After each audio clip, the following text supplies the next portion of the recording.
you all need to stop what you are doing right now and look at the leak that is the April update featuring the one and only Guile. What's up everyone, Berial here, and as this title suggests, today we're going to talk about the leak this morning that happened on Capcom Unity and shoryuken.com, and this is for the April Street Fighter V update featuring my main character, Guile. I am super excited. So first things first, let's go over the way that he looks in this game.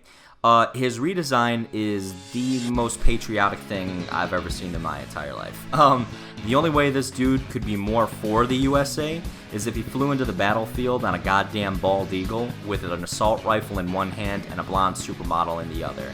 It's just nuts how much this character redesign screams USA, although it always has anyway. Of course, he'd roll up the sleeves on his service dress uniform because he has to show off those birthmarks too. Fun fact, those flags aren't tattoos. He was actually born with those. I saw that comment on a Guile-themed YouTube clip and I could not stop laughing. I think that this may be his battle costume, since I'm more than certain that Capcom will include his traditional tank top and camo pants as his main costume. What I'm hoping for is that the aviators aren't permanently part of his costume. I'm hoping they're coming back as a taunt, because I used to be a dick with those back in Street Fighter 4. I would do the FADC and backdash and then pop the shades if I was in a life lead for a while. Or, to be an extra asshole, I would throw a sonic boom on wake up for the chip kill and put the aviators on in slow motion. I know you've seen Dominion, Knuckle Dew, Ace, and even I think I'm Still the Daddy.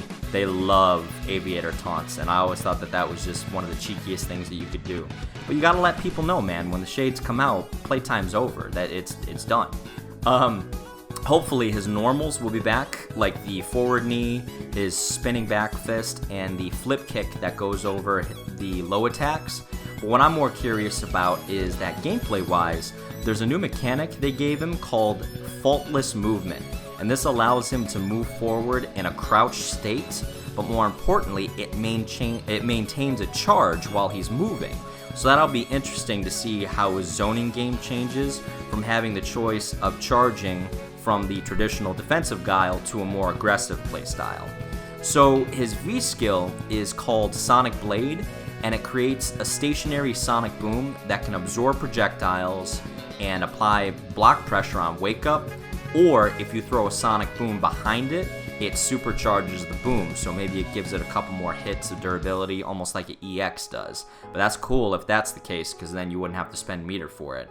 So I'm guessing if you thought Guile was a zone monster before, you're probably going to hate him even more this time around. I guess his face says he doesn't care enough about it though, due to the lack of eyebrows. I've never understood why they gave him that. His V-trigger is called Solid Puncher, and in this state, sonic booms are actually mapped to the freaking face buttons, and you can fire them off at will to keep up pressure. You can enhance your combos, or you can just keep someone crying in the corner. No word yet as to what presses do what, or if one of them will be a vertical sonic boom, because that shit would be crazy. But apparently you can customize the chain of booms depending on what buttons you hit in what order. And finally, his critical art is coming back from Street Fighter 4 in the form of Sonic Hurricane. What's crazy about it this time is you can change its property.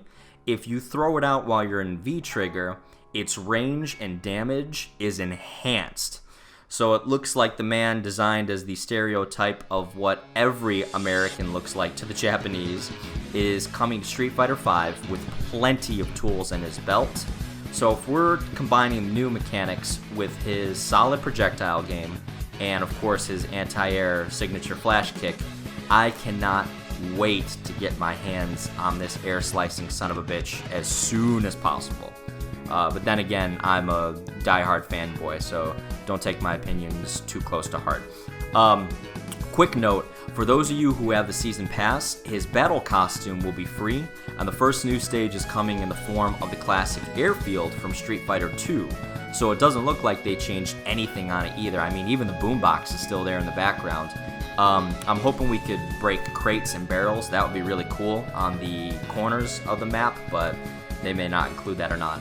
If you don't have the season pass, you can still pick up the stage, although it is 70,000 fight money, so that's kind of steep. They better do his theme right, since it goes with everything, or we riot. I guarantee it. Cool, another update for the April update itself is there's now going to be a penalty system in charge of those who rage quit while they're in ranked matches.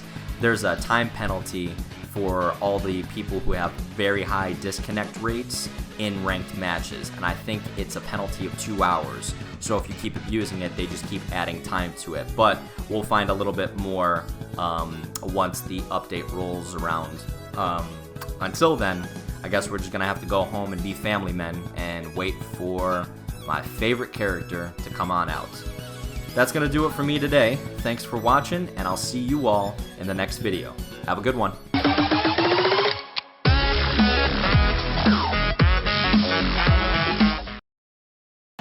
Bison! Yes! Sonic Boom!